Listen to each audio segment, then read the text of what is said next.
Greetings my heatwave lovers, my name is Flare Blitz and we have returned back to our adventures of Our Wonderland, Arc 4. And I'm not kidding, it's a heatwave at the moment where I am. A young man in a black vest stands there muttering to himself, gaze flickering back and forth between a clipboard in one hand and a pocket watch in the other. He doesn't look especially agreeable. In fact, between the growl on his face and the 2-ton boulders beneath his eyes, much like my own, he looks downright cantankerous. Who is this man anyways? Hello? I managed to eke out despite my sheer bewilderment. The man's head pops up and I see him size me up before flipping his gaze to a clipboard, then back to me. Hi there. Ah, there you are. He stands up straight and snaps his pocket watch closed with an irate flick of his wrist. I expected you earlier. Come along then. I take a step back. Whoa, wait just a second there. Who even are you? By this point, Genzo has made it outside, and at the appearance of this new individual, he brings a hand to my shoulder. Who is this bugger? The man cocks his head, looks at Genzo, looks back at his clipboard. There's only supposed to be one of you. Excuse me? Excuse me? Who do you think you are making the rules out here? Don't you realize that this is our Wonderland? And you were never originally a part of it. Genzo takes an indignant step forward, middle finger pointed skyward.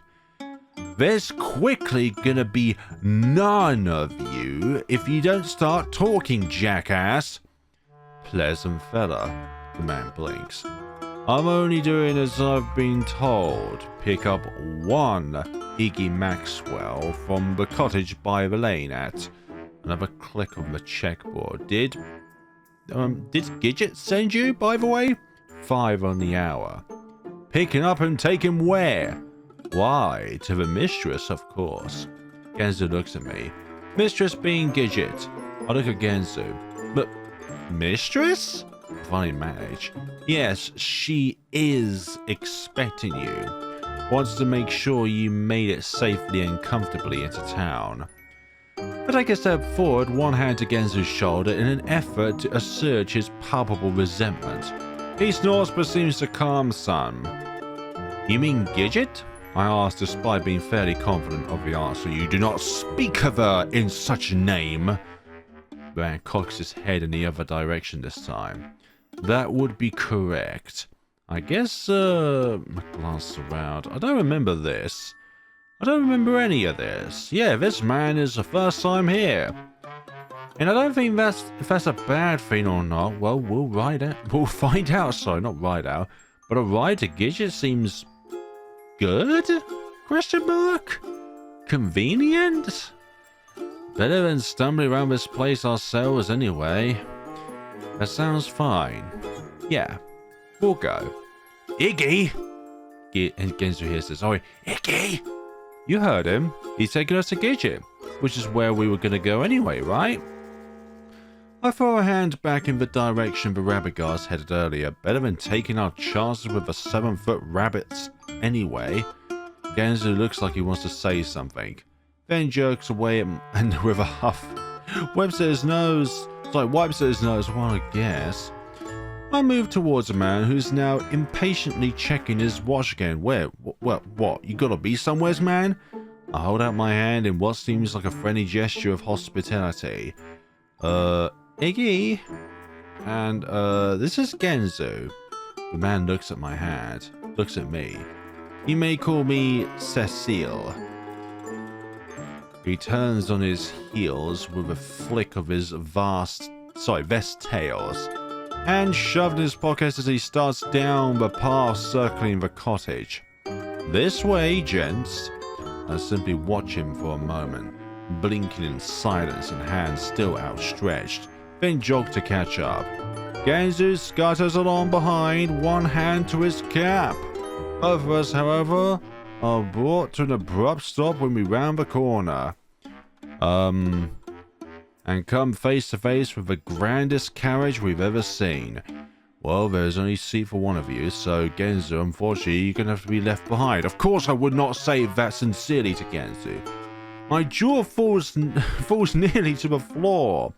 4 enormous gilded wheels hold it aloft from the ground, and the carriage itself, like a smooth white teardrop, sits amongst a nest of coiled green vines, almost like a pumpkin rain over its patch. At the head of the carriage, 2 whole stallions stamp and kick at the dirt impatiently, almost as impatiently as the man himself. I've forgotten his name now, sorry. Their manes like twin braided boufflants adorning their crowns. I feel like at least Cinderella or something. Let's me go Shrek. We're going in this? Genzo's voice raised a good 2 octaves. Let's me go Shrek too. Cecile throws a bored glance at the carriage, voice monotone. Yes, that was the idea, but it might be a bit. His eyes go back to Genzo. Tight. What are you saying about my boy Genzo? One more word about Genzo's side and I'm gonna knock your clocks off. This was supposed to be a single rider after all. I see Genzo's face start to go to red again. I bring a hand to his shoulder. It's fine. We'll make it work.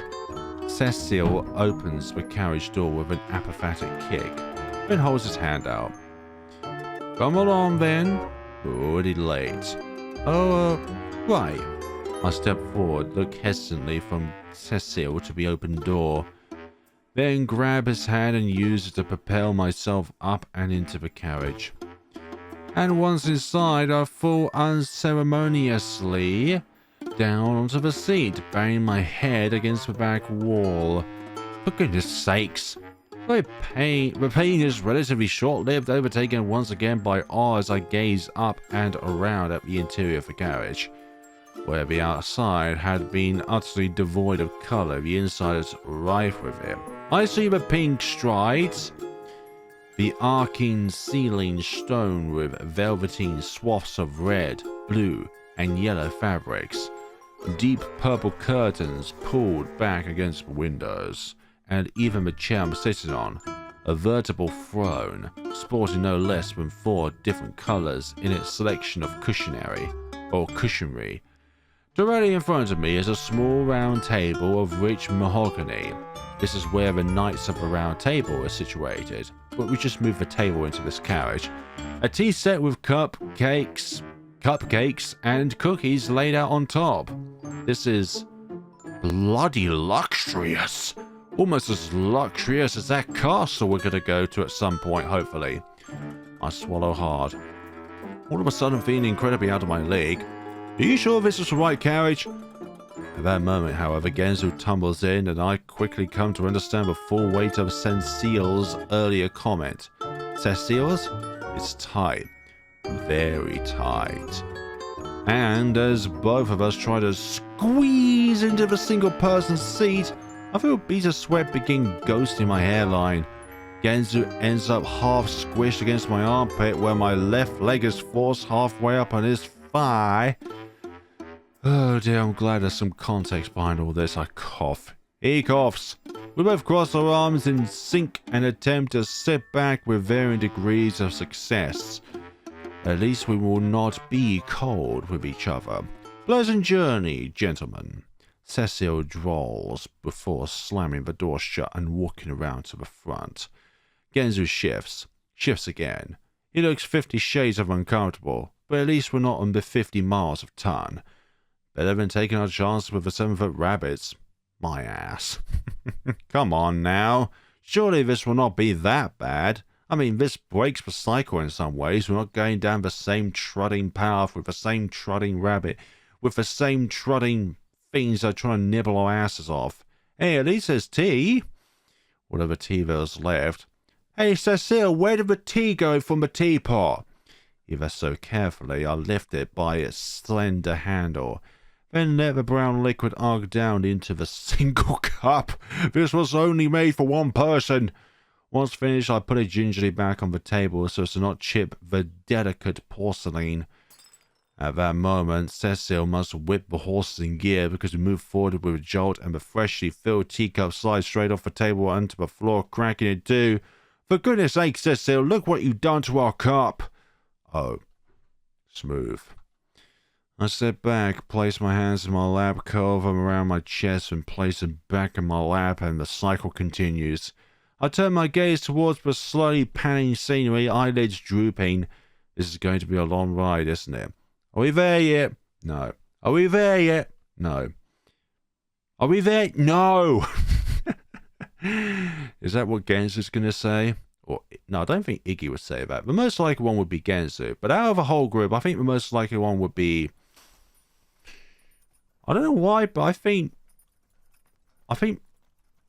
Gidget would, actually. I don't know how long we ride. 20 minutes? 30? In any other situation, it would likely have been a delightful experience. Outside, the scene changes from one wondrous sight after the next. Lush forests of red dappled trees, rolling hills of sunflowers, picturesque river landscapes. But inside I'm a jumbled mess of nerves, thoughts jumping from confusion over our current situation to anxiety about Gidget to growing discomfort over cramping my leg. Well, at least we're not cramped in here in Arc 3, where the only thing you'll be feeling is anger. And the further we cruise, the more each of these thoughts morphs and expands, not in good ways as well. A particularly large bump in the road rocks the carriage, sending me hard against Genzu's shoulder. Sorry, I mutter as I sit back up. Genzu just grunts. He's still got his arms crossed, face half buried in the collar of his jacket. Let's talk about a childhood memory, because that'll be more sporting than the weather. Weird, but you know what this reminds me of? What? That one summer you had to cart me along on your bike everywhere. Genzu raised her brow in confusion. Remember? Because mine broke, and that was the summer my dad was forced to retire at the plant, so we were trying to save money and couldn't replace it. Yeah, sure, I remember it. But what the hell does that have to do with any of this? Genzu displays out his hands in a show of obvious disconnect. Oh, come on. The passing trees, the bumpy road. I curl my arms around his neck with a sardonically affectionate coo. Being squashed against each other on a moving vehicle. Genzu bats me away with a flustered grunt. Oh, for goodness sakes. You've got legs of steel that summer. Then pat his knee, lowering my voice in the best impression of his crackly timber I can manage. Not sure you'd fare so well anymore. Ayy! You do something nice for a guy. Genzu snorts and raises his hands in the air, though I can see the grin tugging at the side of his mouth. Should have let you to run down the streets waving your past little stick's arms in the air. I stretch my arm out, palm upraised in an attempt at alluring, but probably reads more like dying cow. Some people like the sallow look. Yeah, they're called morticans, Ix. You know, jealousy is not a good look on you. Poof! You'd have to be blind to be attracted to an immaculated sack of shit. He stops. Shite. Oh, an immaculated sack of shite. You've seen a lot of those in your day, eh? Am I right or am I right? Then it hits me. Oh. He blinks. I scratch at the back of my nose. Damn, I didn't even ask you about it. He looks away, scratches beneath his cap. It's, whatever. What else was I going to wish for? Am I right or am I right? But in all seriousness, that's probably what I'd wish for if I was blind. I get that. Or partially blind. I guess it's like I didn't even notice, is all. It's true. I didn't even realise it until this moment. I thought talking about a childhood memory would be better than talking about the weather. That's like the most boring thing to talk about. We can see what the weather is. We don't need to talk about it. Another one of those unsurprising surprises that are coming at us in droves lately. But this one in particular makes me feel guilty. What's there to notice, eh? It's not like this changes anything. Genzo scratches at his cheek. Changes anything? Changes what? But he steers the subject in another direction before I can ask. Anyway, you ready to face Gidget? You mean Gidget? I sit back. My cheeks growing warm. Not really, but I haven't seen her since it happened. I start playing with my hands, scratching at my left index finger with my thumbnail. No, I am not allowing you to scratch your index finger with my thumbnail, if you get what I mean. Do you think she's still, thinking about it? Oh yeah, definitely. Am I right or am I right? Iggy, she sent a horse-drawn carriage and a guy named Cecil to come pick you up. Cecil, Iggs, she's more than thinking about it. She's either rehearsing what she's gonna do with you or to you. All of the different possibilities like Doctor Strange. Yeah, this makes my cheeks burn even harder. I can't stop replaying it in my mind. So close to in that car, the feeling of her lips on mine. I hadn't disliked it. More like I'm confused by it. Kissing like that, that closeness, that warmth. Thinking about it sends fuzzy whirl gigs up through my chest. It's only when imagining going further that things start to go south. Iggs, what do you mean by that? Genzo gives me a playful shove of his shoulder. Not that he has to actually work to get to my shoulder since we're, well, snugging each other already. You'll be fine, Slick. Besides, how long have you been friends for? No matter what happens, you two will find a way to work through it. I step back with a sigh, gaze turning upwards. I wonder how close we are now. The gentle rocking motion of a carriage is starting to put me to sleep. Are we there yet? I'll let my eyes flutter close, then open them again.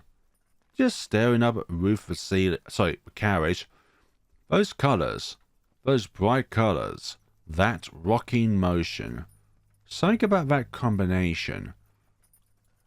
My eyes close again. Iggy! Oh, they open up a bouncy castle! My brow twitches.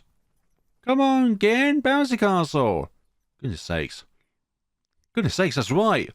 When I open my eyes again, it's there in front of me. Ah. Wait, that don't look like no bouncy castle. That looks like a basketball court. All manner of hacked together colours, brilliant and bright, shrieks of laughter coming from inside as it shudders. Come on, Iggy! Gidget still has my hand. She gives me a tug to pull me closer to the entrance.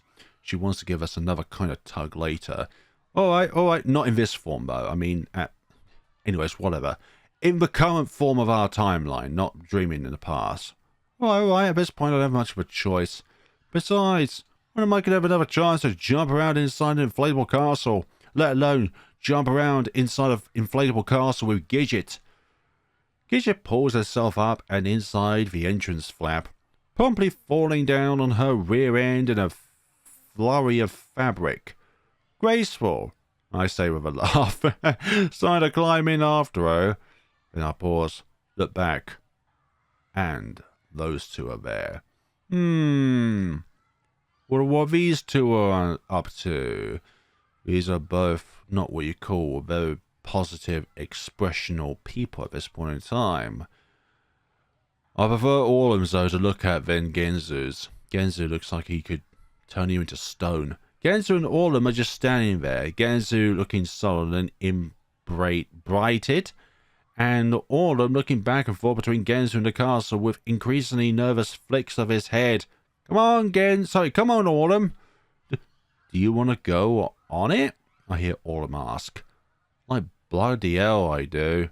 Orlem winces but reaches towards him all the same, curling his hand around Genzo's wrist. It's okay, I can help you. Genzu slaps his hand away with a jerk, stepping backwards. Don't you goddamn touch me!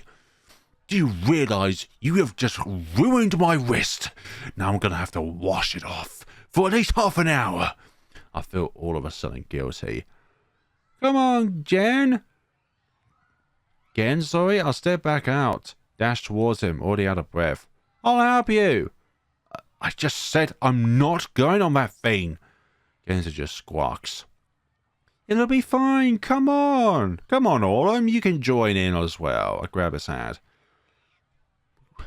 Ix, why don't you go and interact with Autumn and tell him to come on the castle? Don't just invite Genzo. At the touch, his face morphs into something unreadable, and the corner of his mouth twitches. In the instant of hesitation, I managed to pull him over to the entrance of the castle. I grab his cane away and toss it to the side before hooking my arms beneath his pits and hurl him up and over the vibrantly huge threshold. I drag myself up after him and crawl over, one hand to his back so he knows where I am. I'm already regretting this, and I already said no to this as well. Genzo has to shout over the sound of the air pump. He's on his hands and knees and trying to keep his balance. The ground beneath us is bucking and bobbing like the surface of a turbulent waterbed. And when one of our overzealous classmates bounces a bit too close, it sends Genzo backwards onto his rear end with a yelp. I reach for his hands, hooking my fingers in his and pulling him to his feet.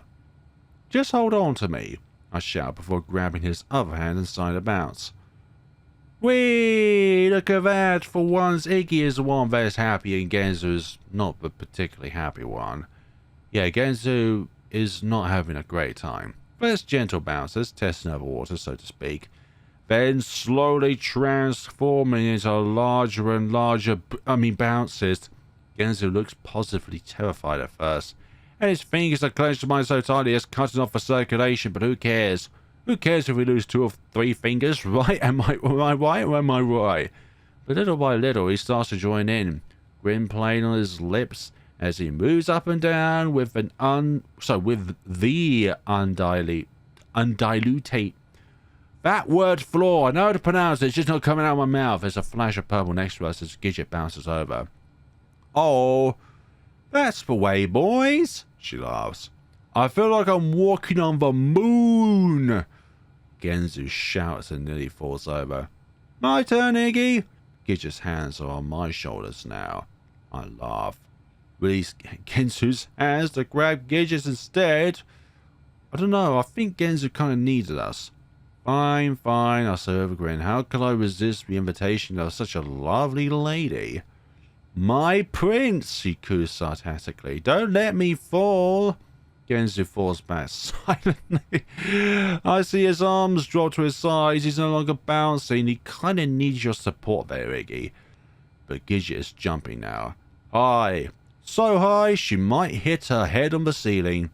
And my own stomach is lurching up and down with each buoying wave. Higher and higher.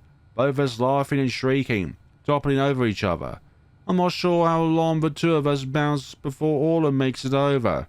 I see him staggering his way towards us across the choppy expanse. However, he loses his balance once he gets close, colliding straight into Genzo's shoulder. Genzo yelps, stepping back with a start. Oh dear. And Autumn falls to his knees between the 3 of us. It's quiet for a moment. Then Genzo laughs, reaches forward. Who's this? Autumn? His hands find Autumn's shoulders, travelling upwards, thumbs feeling out of his face. For a second his palms cup Autumn's cheek, almost like he's about to lean in for a kiss. But I think it's more like going to be a slap. Then another laugh. He grabs the back of Autumn's... Oh gosh, really, Genzo? Autumn's hair, fingers curled into the base of his rat tail. I think there's good justification of why Autumn kind of hates you, Genzo. Damn. Didn't know you were that desperate. Oh dear. Nah, he shoves Autumn's face into his crotch with a... No, man, that's indecent. So shameless in front of everyone. Genzo! I snap. It's not like Genzo picking on Autumn as a new thing, but this is... This is too much. This is public humiliation. That's enough! I released Gidget's hands and stepped forward with a swat at Genzo, sending Orlin back onto his rear end. Genzo just shrugs, blowing the raspberry with his lips. I mean, all he had to do was ask. I mean, it's not like he wanted it. It's not like he asked for it. And it's not like he wanted you to ask for it. Come on. I hook my arms beneath Orlim's pits in an attempt to pull him to his feet. He sags like a limp ragdoll in my grip. What the hell is wrong with you, Gen? Gidget's hands are on her hip, sorry. Genzo shoots his middle finger skyward with an angry joke. Oh, sorry. Guess I didn't know today was shite on Genzo Day. Nobody's blanking on you. And then with a slightly subdued hiss. And I think you've had a little too much. Genzo grunts, wipes his nose. Whatever, it's fine. I'm just a resident loser after all. I always blank everything up. You better off without me. Hey, that's not true and you know it. What are you even talking about? Orlim's starting to slip between my arms and I try to readjust my grip. Nothing. I've already made a jackass of myself enough for one night. No need to embarrass myself further. He rubs at his face, staggers forward. He looks really bad. I need to get out of here. He stumbles away, hand reaching out for the inflatable wall so he can use it to guide himself back to the exit.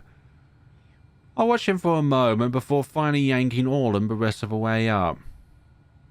He pitches forward in an attempt to find his balance. His face, his cheeks, forehead, neck, everything is bright red.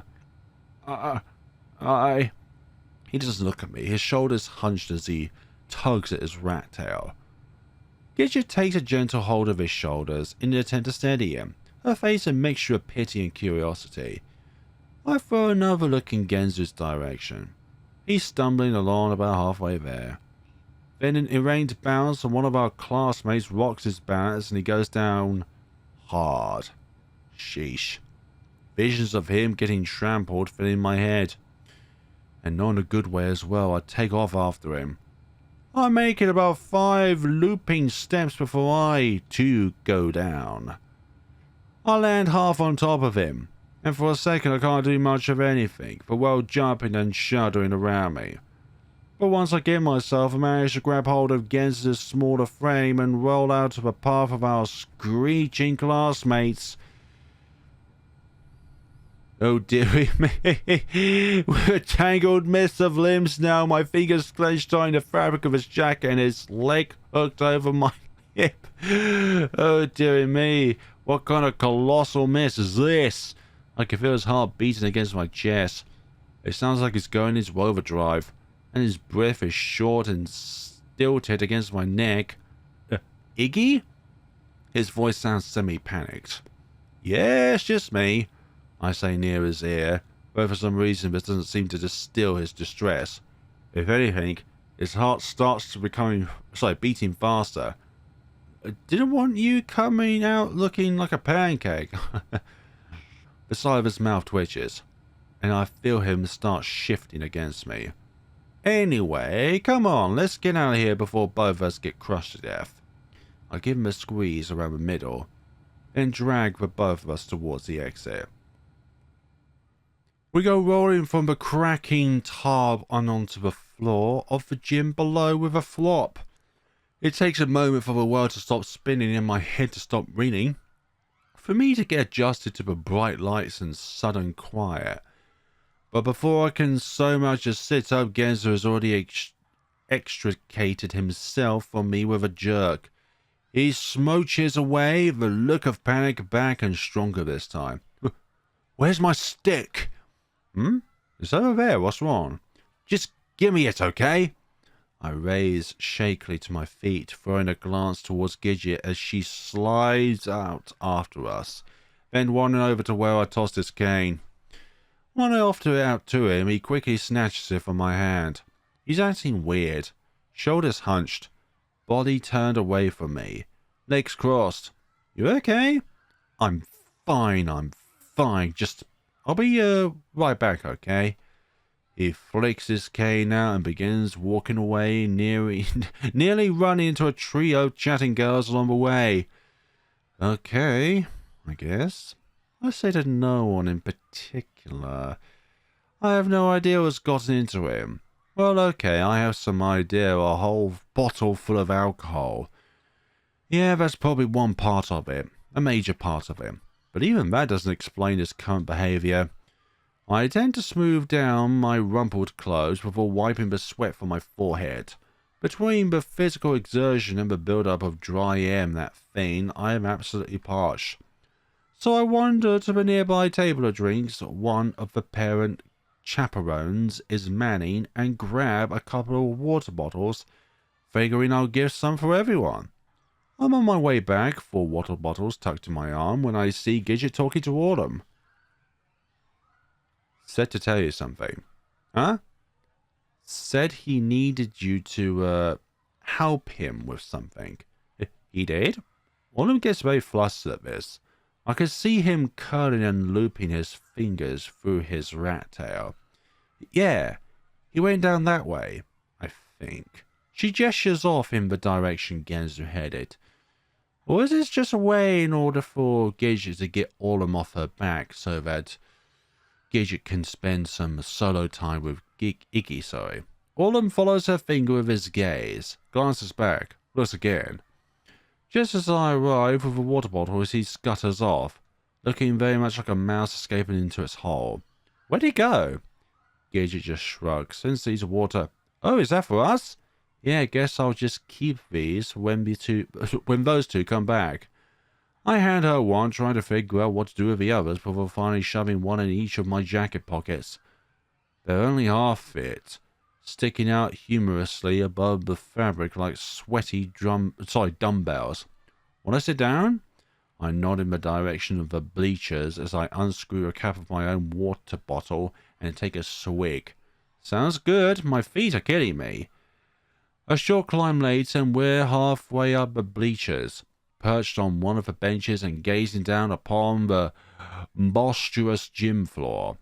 Gidget's taken her shoes off and is stretching her toes on the seat in front of us as she sneak sips from her water. Wonder where Bucks and Hunar disappeared to. I throw a half-serious glance across the heads of our fellow students. Haven't seen them since bingo. Who knows? They've got meditation going in the wrestling room. Maybe they're there? Meditation and wrestling don't really sit well together. I hum beneath my breath, elbows on my knees and chin resting on my palms. Kind of weird, though, when you think about it. I cock my head in her direction. Just all of us after this. Who knows where we'll go, you know? She pauses, takes a sip. After being together for so long, it feels weird. Like I won't be able to just call one of you up. No more after schools at Norman's is. Yeah, it's weird. We sit there for a moment, letting the silence linger between us. You still going to fashion? I finally ask. Yeah, I'm probably sure. Campbell already accepted me anyway, so... I think back to a year prior, when Gidget had gushed constantly about wanting to apply to Springwood's software development program, and then you decided to be a prick, Iggy, and say that programming is not for girls, so she changed course. Now, however, I haven't even heard her mention Springwood since. Exactly. You're embarrassing yourself by saying that. I turn my gaze away, scratching the back of my neck. The water bottles feel especially heavy in my pockets. Iggy? When I glance back, I see her staring at her feet. Do you think I'm pretty? I nearly spit out my water. In a fluster, I attempt to wipe off my mouth, tremble audible in my voice as I ask, what do you mean by that? Her face is red now. I was thinking about maybe going to modeling after school. Oh. I screw the lid back on my water. There's little droplets of water on my glasses now. They're distracting me. I told my mom, but she said I'm too ugly. That's BS, and you know it, and she knows it as well. I say just a bit too loud, then glance around nervously to check that none of the parent chaperones have heard me. When it seems like I'm in the clear, I lean forward, hissing softer this time. That's BS. Is it though? I see the side of her mouth twitch. Of course it is. You're the most gorgeous girl I know. And I only know one girl. I mean, look at you. I gesture towards her dress. You look like you stepped out of a painting or something, like an angel. Yeah. Gidget sits back, her cheeks pink. You think I look like an angel? I cough into my hand. Well, I suppose it depends on if you think that's a compliment or not. I mean, yeah. My knee is bouncing now. It's making the bleachers rattle. When I look over, I see tears forming in Gidget's eyes. Shit, what's wrong? Did I say something wrong? No one's ever said anything like that to me before. Hey. I hesitate, pull at my sweaty collar, then finally bring my arm around her shoulder. That's just because, no one else knows the real you. The real me? Yeah, the you inside. Your spirit. I reach forward to tap the area above her heart, spin recoil, and I realize just how close to her chest that is, yeah. I pat her knee instead. Well, that's not very romantic. The kind of thing only someone as close as me would know. I have no idea what I'm talking about at this point. I'm just rambling in an attempt to make her feel better. Gidget looks down bashfully, a little grin playing on her lips. I see.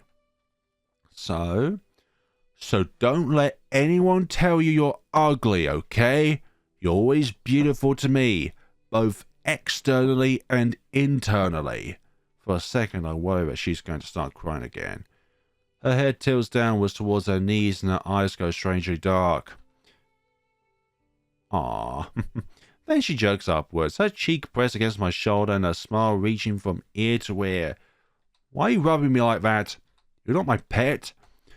Oh, Iggy. I'm going to be the best model, the prettiest model, just for you, your angel. Her hand finds mine, and she lets her happy sigh just lean against my shoulder. Then we simply sit there, staring out across the gym at the faces of class. Shut up, ice cream man out there. We'll likely never see again. For a second, I feel like I'm standing on top of a tall cliff and looking down into the unknown. Things are going to change after this, aren't they? Never going to be the same again. The 2 water bottles in my pocket stay there until they grow warm, and then they are less likely to be drunk because of the fact that they're warm now, along with your sweat. But then again, that's on the outside of the water bottle, not on the inside, but still, you're gonna have water with the aftertaste of sweat. I crack open my eyes.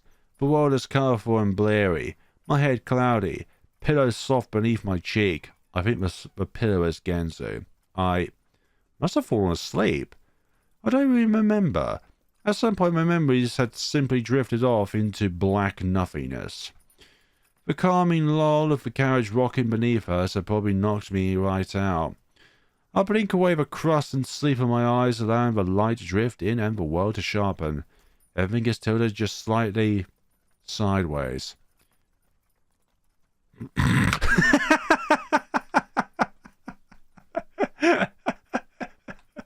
Poor Kenzie.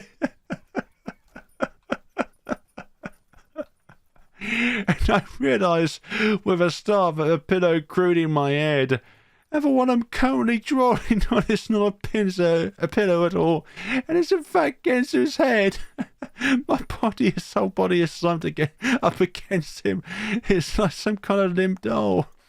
And Genzu himself is just sitting there, staring straight at his arms locked across his chest. I groan and push myself up and away, but you don't have far that you can push yourself away by. Patrol forms a nice sacking hug between his cap and my lips. I must have dozed off. I bring a hand to my forehead, pressing my palm into my eyes. Genzu just grunts. I toss a glance outside. We're still surrounded by trees. How long has it been? Genzo scratches it. Not that long, really. Damn. Although for him it probably felt like an eternity. Yeah, so though I can't help but feel that he's lying. Let me, ask, I guess. He grabs the edge of the table in an attempt to pull himself forward and out of a tight grip of a seat, leaning towards the closest window. If there's... Oh, yeah, there are stuff on the table, aren't there? Like, cakes.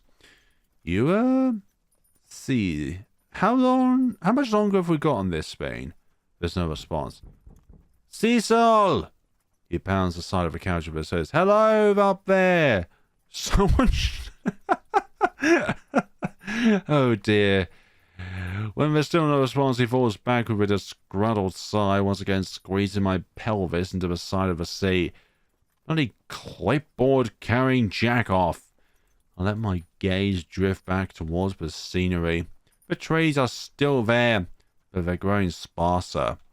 And I swear I can hear far sounds of life. Wheels rolling across cobblestone. Oh, cobblestones, no longer dirt. The clink of tableware. Doors opening and closing. Wait, maybe I start. When all of a sudden the carriage comes to an abrupt stop and two of us go lurching forward. The edge of the table slams into my ribs and I let out a sputtered grunt. I'm really starting to dislike this guy, Genzo mutters. Oh dear, I hear what sounds like Cecil hopping down from the front of a carriage, followed by footsteps approaching the door.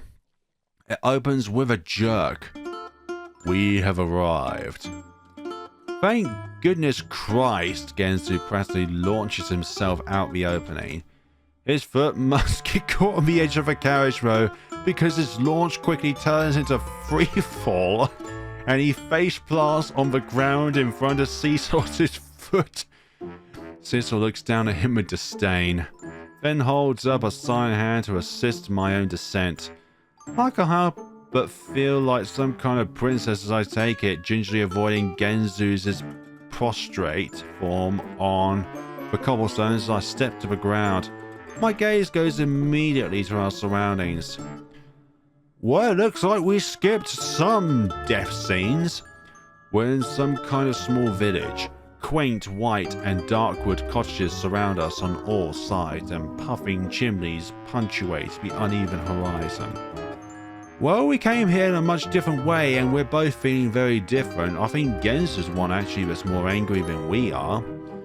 But then again, the anger is not towards us, but kind of towards us. This is incredibly familiar. And not just from my childhood memories either, it feels far too recent for that. Gidget's here? I ask as though there could be any doubt. Cecil makes some kind of affirming murmur in the back of his throat. The mistress was hoping you would join her for dinner tonight. In the meantime, you may rest at the inn. My brain says no, but my stomach says yes, so much to my chagrin, I accept this culinary invitation. Cecil looks at him, blinks. It's a dinner for two. And that two does not include one of you. Genzo pressed his lips together, looking positively affronted. You know, sis, you're already starting to grate on my last nerve here. And I already only had one to begin with. He cracks his knuckles with a twitch of his head. I bring my hand to Genzo's shoulders. It's fine, Genzo. We need to figure out what's going on here anyway. It'll give me a chance to talk with Gidget, so please? Genzo winces. His gaze drops. Right, of course. Sure. Then he grins. But even I can tell it's forced. Don't worry about me. I'll find something around here. It's just not like I'm not used to dining in solitude. Now it's my turn to wince. But I'm not given time to dwell on the depressing state of Genzo's daily routine. Cecil coughs pointedly, waiting for us to look at him, then cocks his head. If you gentlemen would follow me. He turns on his heels with an abrupt twist, hands in his pockets as he wanders off towards one of the nearby buildings. Genzo and I can only shuffle along after him, my brain already spinning 1,000 anxious threads about what dinner will bring. and where the night will lead, and what it will end with. Probably excitement, probably nervousness, probably a mixture of a lot of things, actually. I putter about my room until nightfall. I don't really know what else to do, and my twisting bowels are doing their best to ensure I can't get any actual rest. I do take a shower, though, wash myself up, lie in the bed in my room, and stare at the ceiling, fingers laced across the nausea in my belly. About my belly. About the time when my stomach is starting to growl in hunger rather than anxiety, Cecil comes to get me. He doesn't say anything, just staring at me over the dark circles beneath his eyes. Then twists on his heels to lead me downstairs. I don't see Genzo on our way outside. I wonder if he's still in his room. I'm not given long to think about him, however, as the moment we exit the indoors, my breath is stolen by the awaiting scenery of... Obviously, it's going to be Genzo. Oh, the whole town has been turned into a glittering landscape of gold. Soft yellow lanterns hang from the eaves of almost every building, and strands of golden light line the winding streets almost like lightning bugs floating in the night sky. My mind goes instantly to the types of fairy tale towns I'd seen in picture books as a child. You can either call them lightning bugs or fireflies. One of the two will work. There's something almost magical about the sight, and I feel the hair on my arms stand up from sheer wonderment. Do keep up. Excuse me, I walk at my own pace, thank you very much, and if you dare tell me again to keep up with you, I'll walk even slow on purpose. Cecil's uninterested voice snaps me from my reverie, and I realize he's already a good number of paces ahead of me. I suppose he's used to these sceneries, but I'm not. I jog to catch up, head still on a swivel as we make our way down the light-dappled path. I wonder where we're going, so then realize I already know. That's right, we're going to the pier. No, we didn't actually go to the pier last time, thank you very much, angry Iggy. We did not go to the pier last time. Winding and weaving, we follow the path downward, and I see the dark expanse of the water come into view, and in front of that expanse, the strands of the lights forming a glimmering circle like a halo, with a small table below it. The table is done up in sparkling finery, crimson tablecloth, silver cutlery, glinting wine glasses, dancing candles. Wait, candles can dance? And surrounding the table itself are about 50 flowers worth of petals, adorning the ground like scattered snowflakes. This is... I instinctively gulp. Beads of sweat are already starting to form along my hairline. Well, it's time to take a shower again. This way. Cecil gestures me further on, and as we near the water I see her. I'm pretty sure I've been mispronouncing his name this entire time.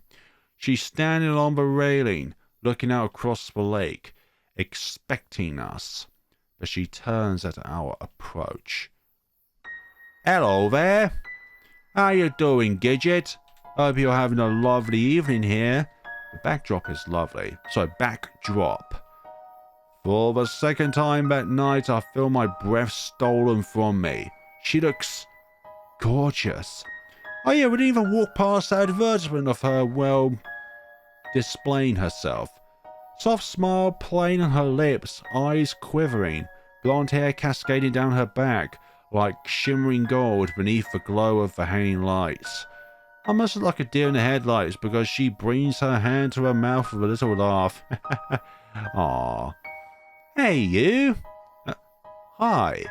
I raised my hand awkwardly. What the hell is wrong with me? She takes a step in my direction, throwing a shy glance at the table, our surroundings. They set it up for me. I didn't realize it was going to be so extravagant. Eh? I loop a hand around my neck, unloop it, shuffle my feet. Oh, right, Gidget's hands go to her cheeks. The people here, they've really been taking care of me. When I said you were coming and that it'd be nice to have dinner, they kinda went overboard. She makes a semi-panicked motion with her hands as she throws another embarrassed glance at the table. took things into their own hands. Oh, I see. Are you sure Gidget is not telling the truth here and that there is some lie here? But anyway, let's see. Cecil said he's arranged for all of the food. Wanted to make sure we had the best, sorry. I throw a glance at Cecil, who's standing a few paces off. He looks as disagreeable as ever. I can't imagine him wanting the best for anyone, even himself. Sure, that sounds good. We start for the table. I'm just about to sit down when I see Gidget just standing next to her chair. Cecil clears his throat loudly. Right. I pull up the collar of my shirt anxiously, then step over and pull Gidget's chair out so she can sit. Gidget looks pleased as punch. Cecil looks like he wants to murder me in my sleep. No, not in your sleep. He wants to murder you here and now. I swallow nervously, then slide into the chair opposite Gidget. Despite Cecil's dry demeanor, I do like him. Cecil begins pouring wine into our glasses. So, I start, hands going from the table to my lap and back to the table.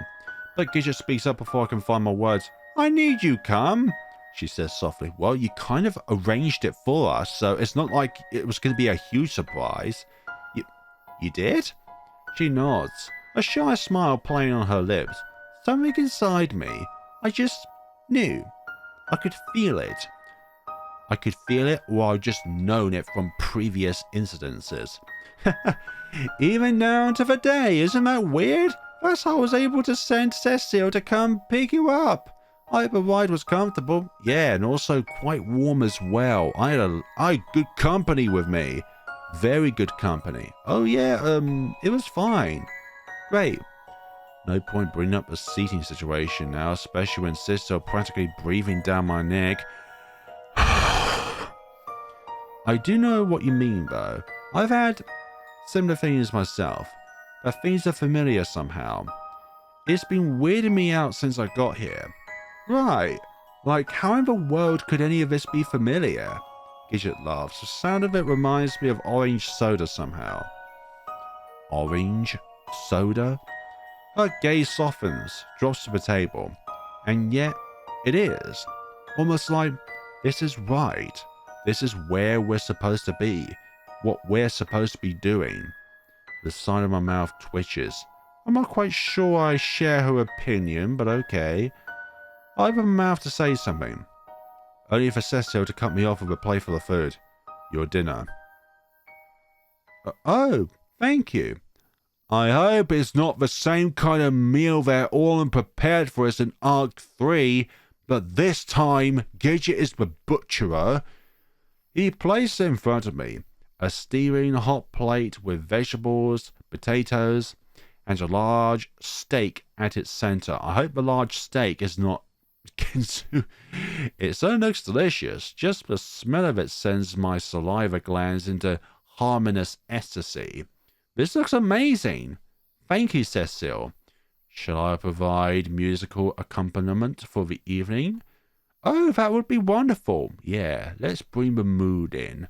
Let's play some Scottish bagpipe music. If you hear it, though, it is really ear-ringing. But it's lovely in a way. Would you? I would be delighted. He responds completely deadpan. Yes, like you're saying the words, but the emotions are just non-existent. He shoots me another look of disdain. What have I done now? Or what have I not done now? Before pulling a violin out of who knows where and jumping promptly into a romantic interlude. Gidget closes her eyes as she listens, looking completely content. Ah, I take a hesitant sip of my wine. Where'd you get this guy? But also, if you told me, I would have dressed better for this occasion. Hey, Autumn, can I borrow my suit from the previous timeline? Nah. Oh, Cecil? She brings a finger to her chin, gaze turning skyward. Where did you find him? Well, I needed someone to help plan and arrange all of my shoots, So I guess you could say he's kind of like my agent. But for how long? But after a while, he started helping me with other things as well. It's gone to a point, but I don't know what I'd do without him. No matter how successful you are in life, you always need somebody there to help you along. Something to deal with the small things so you can concentrate on the large things. Kind of like our own secretary, or our own recycling bin. I throw a weary glance in Cecil's direction. He certainly seems...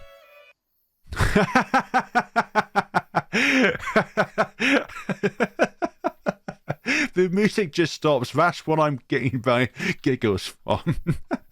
Almost like my next words will determine whether I'm living or not. Dependable? I'll finish with a start. He must be satisfied with this as the music begins anew.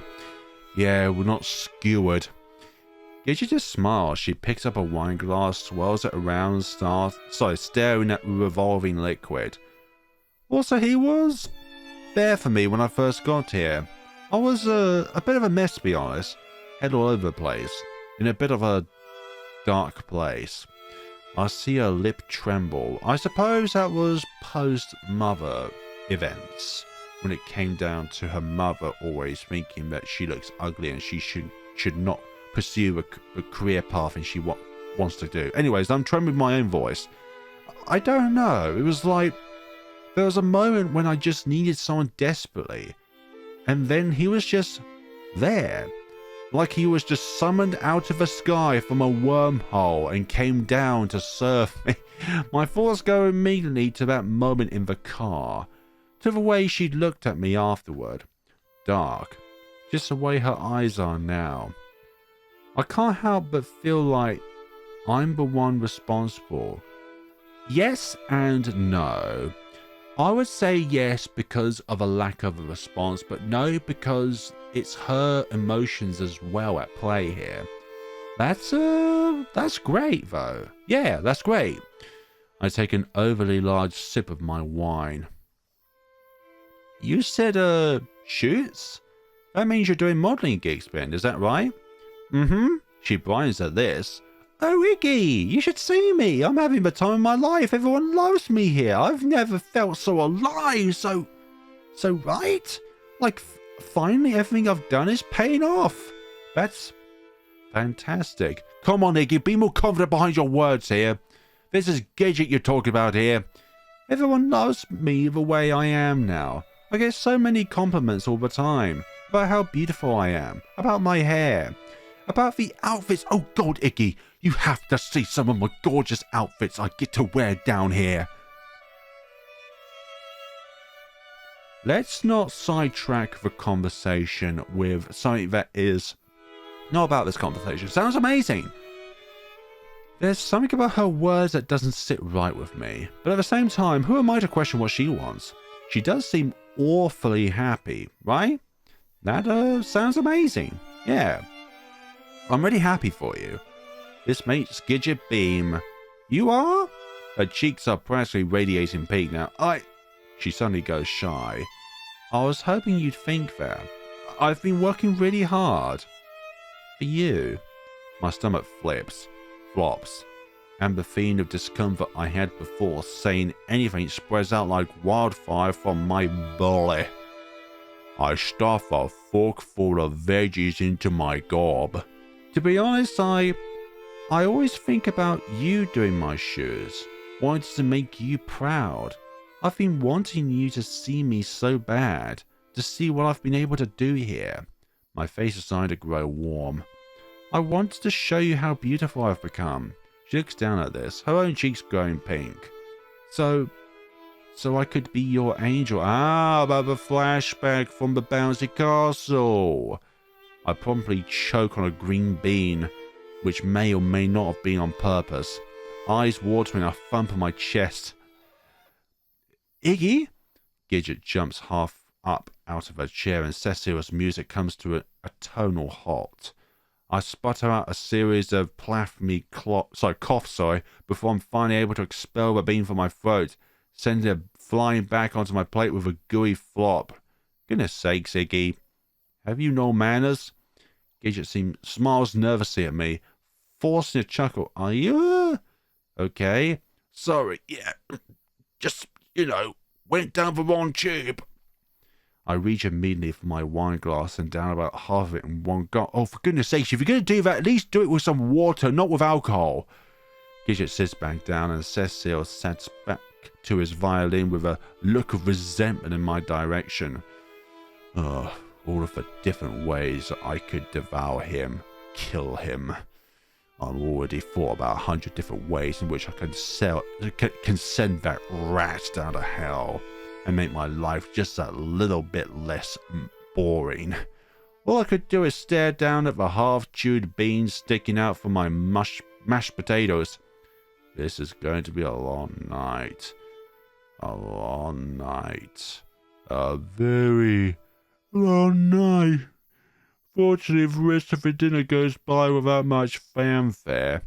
We'll talk about her shoots, what else she's been doing down here, which brings up the topic of Orlem. Oh, right, Orlem's here, isn't he? Yes, in that grand castle, which you should remember, right? But like everything at this point, this comes at no surprise. Of course Orlem's here. Where else would he be? Gidget recounts a tale of one of his castle parties and grandiose pageantry. It's weird listening to her tell it, but also it's very bizarre for me to try and pronounce words I've never seen before in my entire life. Almost like I can picture it in my mind. Although I prefer to see words I've never seen before. It gives me something to look at, but I've never seen before in my life. See him in my mind. She describes him dancing, and I can feel us dancing. My fingers between his hand on my hip. It's the strangest sensation, and I'm all of a sudden overcome with a guttural sense of loneliness, as though a piece of myself is missing. A piece that fits nicely, curled up against my skin. Tuft of orange hair tickling my bare arm. I shake my head to dispel the thoughts. This is getting weird. But at this point, I've stopped questioning just about everything. When Gidget asks what's wrong, I simply laugh it off. Laugh him off. Right, it's nothing. No, that's real. Gidget is real. In front of me. Looking at me. Waiting for my answer. That's right. I need to tell her. But no matter how I try, the words get stuck in my throat like that green bean from earlier. Would you still want to be my angel if you know? If you knew? The smile on my lips knew what I'd never be able to do for you. Thinking about the answer shames me, and my throat clenches even tighter around the words. Once dinner's finished, we leave Cecile to clean up the table and start back for the inn. We take a roundabout way up through the winding roads, just gazing up at the lights and the dark expanse of sky. At some point, Gidget's hands finds mine, and I don't pull away. Nice. Her fingers are soft in mine, warm, secure. A comforting presence keeping me tied to reality and free from the cloying grip of my self-doubt, which is somehow slowly creeping its way up from my throat. When she smiles at me, something unclenches inside of my chest, and I feel at home. We near the top of the hill, back into the main square. I can see the inn just on the other side. Our walk will be over soon. Our talk will be over soon. I think this is just the beginning of the evening, Iggy. And I haven't told her yet. My heart starts to pick up again. I have to do it now. It's either now or I will never be able to tell her. But the thought of a light vanishing from her face, her fingers slipping from mine, never to reach out for them again, steals the words every time they dance across my tongue. Iggy?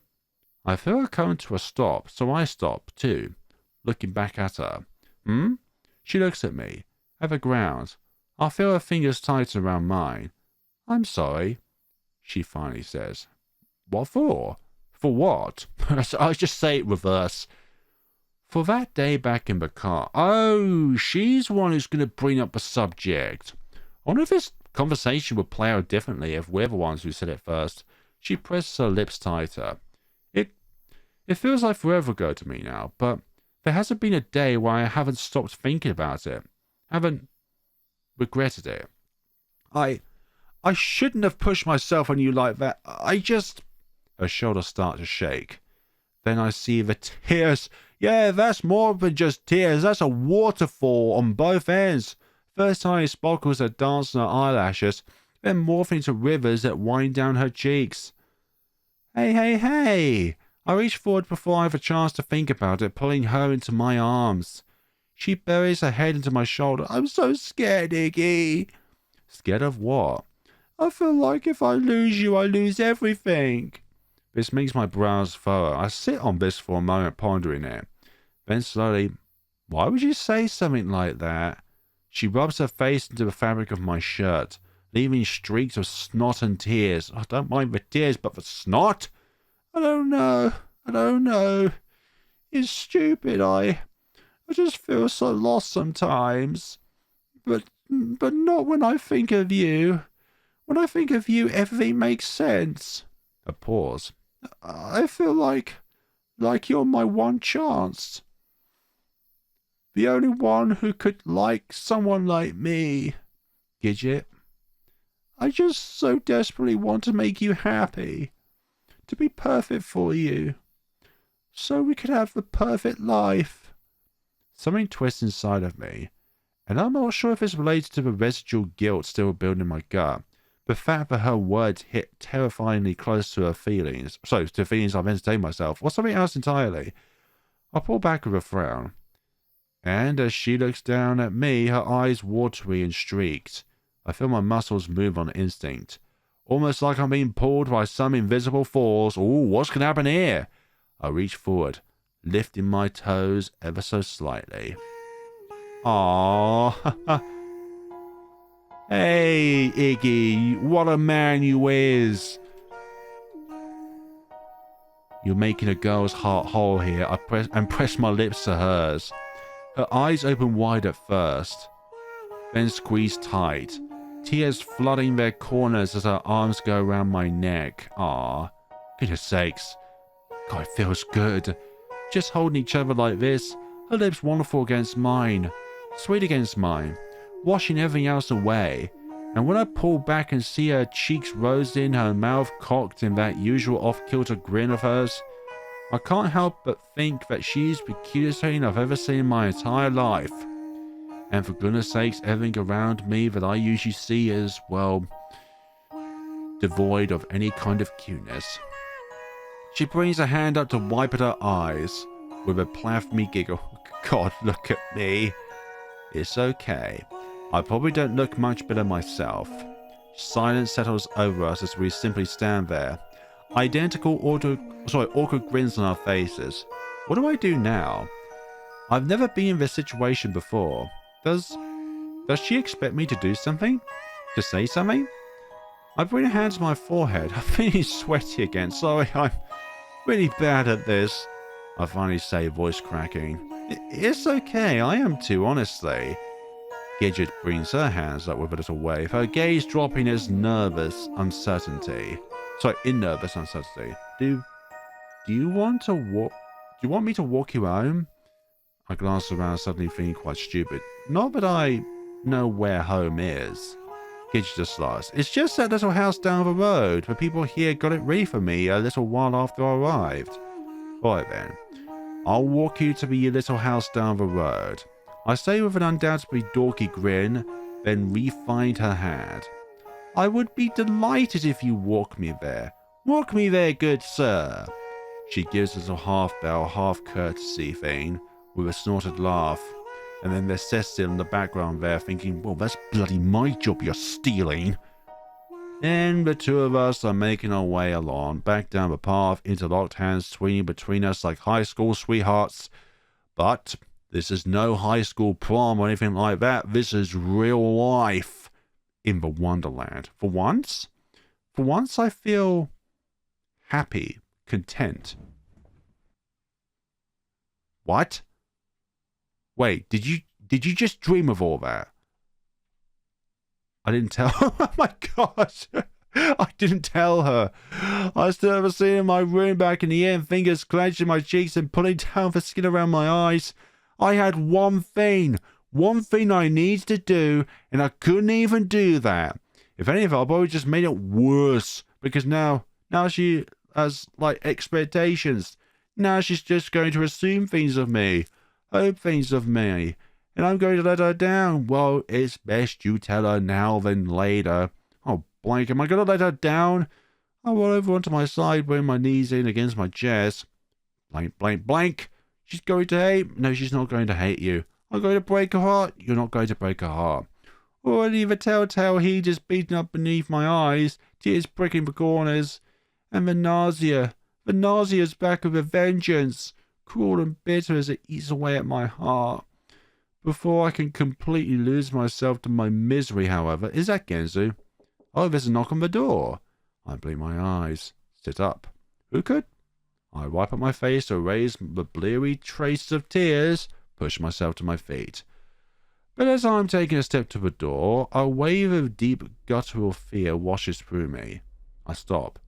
Why does opening the door suddenly feel like an incredibly bad idea? Because at this point, usually a horde of zombies are after us. I look down to see my fingers shaking, and when I swallow, my throat feels unbearably tight. Cold steel pressed against my neck, sniffing. As I shake my head, will away the force. Stupid. I step towards the door and turn the knob.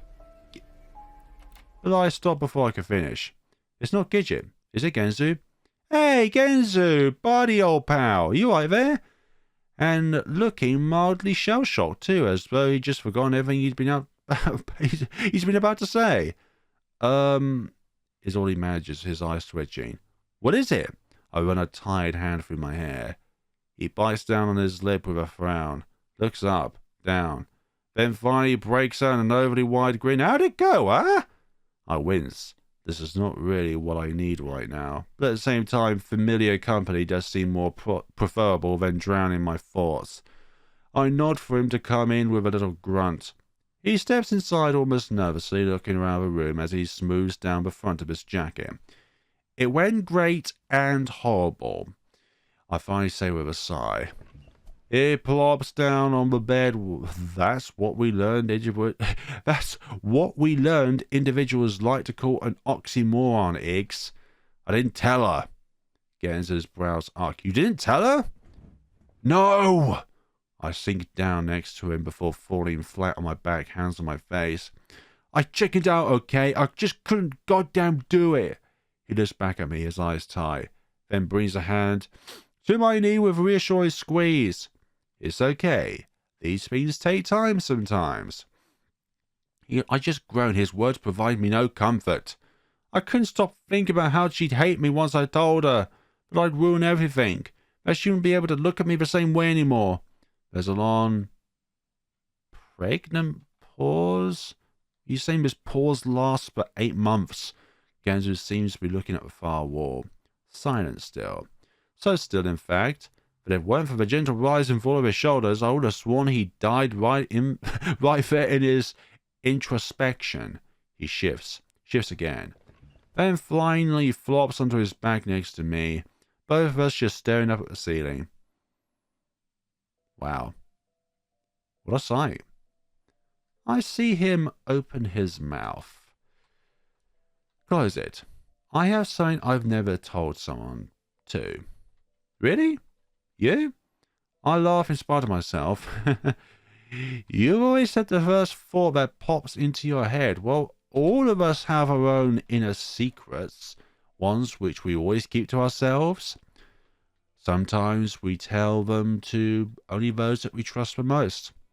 And a lot of them we just splut out like a waterfall. This makes him smile. Hey, I don't deny that. I don't deny that at all, but more silence. I toss a curious glance at him. He's got his lips pressed together, and is blinking just slightly too rapidly. He says, his voice cracking. Then he shifts his hand over, on top of my forearm, fingers curling around it. Softly. He goes still again, just lying there, stomach moving up and down with his breath. I feel his fingers tighten. They leave clammy dents atop my skin, and I hear him swallow. Then his grip loosens, and he gives my arm a little pat, almost as though praising a dog that's just performed an impressive trick. Just don't be like me. Aw, Genzu. A lot of people would love to be like you in some ways. You've got lots of great qualities about you, man. Though his voice is noticeably strained. I throw another glance at him, but his gaze is still pointed upwards. All that for that? I cock a brow. Come on. You know that he's been personal about this. This makes him laugh. You know me. I'm a sucker for theatrics. More like you're just weird. That too. I let my gaze return to the ceiling. It's almost like they're both looking at me. Well, especially Iggy. Now both of us just staring up at it again. That expensive white overhead, threatening to swallow us whole.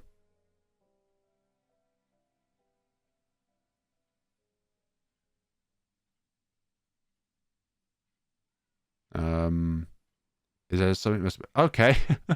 I thought suddenly the game bugged out there or something. Okay, folks, we're going to see what this evening presents for the 2/3 of us in the next time of Arc 4. So we're about halfway in to the trunks, but at the same time, we are halfway out of the trunks because Iggy is yet to come up front and say what's been at his heart for at least 2 or 3 days. Thank you so much for watching. Let me know what you think about Our Wonderland Arc 4 so far. It's definitely the most different when it comes to its journey because we skipped a lot of the usual chaos that has ensued, and we have in some ways a different mixture of chaos, though not quite as life-threatening. Thank you so much for watching, and see you all in the next time of Our Wonderland Arc 4. When we finish Arc 4, I'm going to leave Arc 5 until it fully releases, because at this point in time, only half of Arc 5 is released, and then once that's released, then I will be playing Arc 5 when the entirety of it is finished. Thank you so much for watching, and take care of yourselves, everyone.